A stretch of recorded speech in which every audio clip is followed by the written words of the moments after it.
পশ্চিম এশিয়ার যুদ্ধের জেরে জ্বালানি সংকটের সিঁদুরে মেঘ ভারতের আকাশে। এই অবস্থায় রবিবার আম জনতাকে জ্বালানি ব্যবহারে সংযমী হতে বললেন প্রধানমন্ত্রী, যা নিয়ে পাল্টা তোপ দেগেছে কংগ্রেস। কংগ্রেসের বক্তব্য, দেশকে জ্বালানি সুরক্ষা দিতে ব্যর্থ হচ্ছে মোদী সরকার। এখন দেশের সাধারণ নাগরিকদের উপরে দায় চাপাচ্ছেন প্রধানমন্ত্রী। পাশাপাশি আগামী 1 বছর সোনা কিনতেও বারণ করছেন তিনি।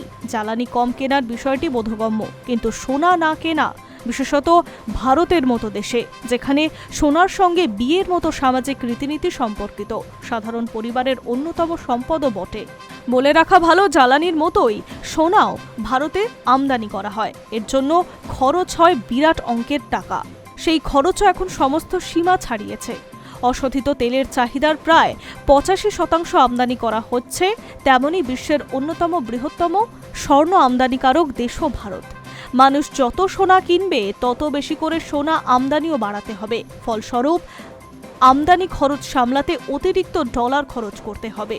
কমজোরি হবে বিদেশি মুদ্রার ভাণ্ডার। এই সঙ্গে ডলার এবং টাকার দামের মধ্যে ব্যবধান বাড়বে। এর জেরে টাকার দামেও পতন হবে। সব মিলিয়ে ক্ষতিগ্রস্ত হবে দেশের অর্থনীতি। একথা ভেবেই দেশবাসীকে সোনা কেনায় রাশ টানতে বলছেন প্রধানমন্ত্রী। পশ্চিম এশিয়ার যুদ্ধের জেরে জ্বালানি সংকটে সিঁদুরে মেঘ ভারতের আকাশে। ভোট পর্ব মেটার পর জ্বালানি তেলের দাম বৃদ্ধির জল্পনাও মাথাচাড়া দিতে শুরু করেছে। এই পরিস্থিতির মাঝেই দেশবাসীর উদ্দেশ্যে বিশেষ বার্তা দিলেন প্রধানমন্ত্রী নরেন্দ্র মোদী। রবিবার হায়দ্রাবাদে এক অনুষ্ঠানে উপস্থিত হয়ে প্রধানমন্ত্রী জানালেন, জ্বালানি তেল ব্যবহারের ক্ষেত্রে সংযত হন। ভারত তার প্রয়োজনের বেশিরভাগ জ্বালানি বাইরে থেকে আমদানি করে। 9,400 কোটি টাকার সরকারি প্রকল্পের উদ্বোধনের উপলক্ষে রবিবার তেলেঙ্গানায় গিয়েছিলেন প্রধানমন্ত্রী নরেন্দ্র মোদী। সেখানেই জনসভায় বক্তব্য রাখতে গিয়ে তিনি বলছেন, এই মুহূর্তে পেট্রোল, ডিজেল, রান্নার গ্যাস ব্যবহারের ক্ষেত্রে আমাদের মিতব্যয়ী হওয়ার প্রয়োজন রয়েছে। একান্ত প্রয়োজন হলে তবেই আমদানিকৃত পেট্রোলিয়াম পণ্য ব্যবহার করা উচিত দেশবাসীর। এর ফলে আমাদের শুধুমাত্র বৈদেশিক মুদ্রায় সাশ্রয় হবে না, যুদ্ধের জেরে দেশে তৈরি হওয়া নেতিবাচক প্রভাব কমাতেও সাহায্য করবে। জ্বালানি তেল ও গ্যাসের মূল্যবৃদ্ধির জল্পনার মাঝেই প্রধানমন্ত্রীর এই বার্তা ইঙ্গিতপূর্ণ বলে মনে করছে ওয়াকিবহল মহল। আমেরিকা ও ইরানের মধ্যে চলমান যুদ্ধের জেরে দেশে জ্বালানি সংকটে উদ্বেগ বাড়ছে। হরমুজ প্রণালীর অবরুদ্ধ হওয়ার জ্বালানি সরবরাহ বিঘ্নিত হচ্ছে।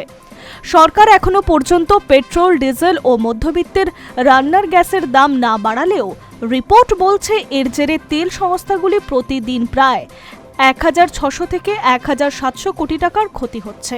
এই অবস্থায় একাধিক সূত্র থেকে জানা গিয়েছে, আগামী 15ই মের আগে জ্বালানি তেলের দাম বাড়তে চলেছে। প্রধানমন্ত্রীর বার্তা সেই মূল্যবৃদ্ধির আগাম ইঙ্গিত বলেই মনে করছে ওয়াকিবহল মহল। উল্লেখ্য, ভোট মিটতেই জ্বালানির দাম বাড়ানো শুরু করেছে রাষ্ট্রায়ত্ত তেল সংস্থাগুলি।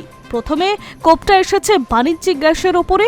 100 থেকে 200 টাকা নয়, শুক্রবার এক ধাক্কায় সিলিন্ডার পিছু 993 টাকা বাড়ানো হয়েছে 19 কেজির বাণিজ্যিক গ্যাসের দামে। এখানেই শেষ নয়, দাম বাড়ানো হয়েছে অটোর এলপিজির ক্ষেত্রেও। এক ধাক্কায় 6 টাকা 44 পয়সা দাম বেড়েছে অটোর জ্বালানিতে। আশঙ্কা করা হচ্ছে এবার কোপ পড়তে পারে জ্বালানি তেল ও মধ্যবিত্তের রান্নার গ্যাসের ওপরেও। Hi news network.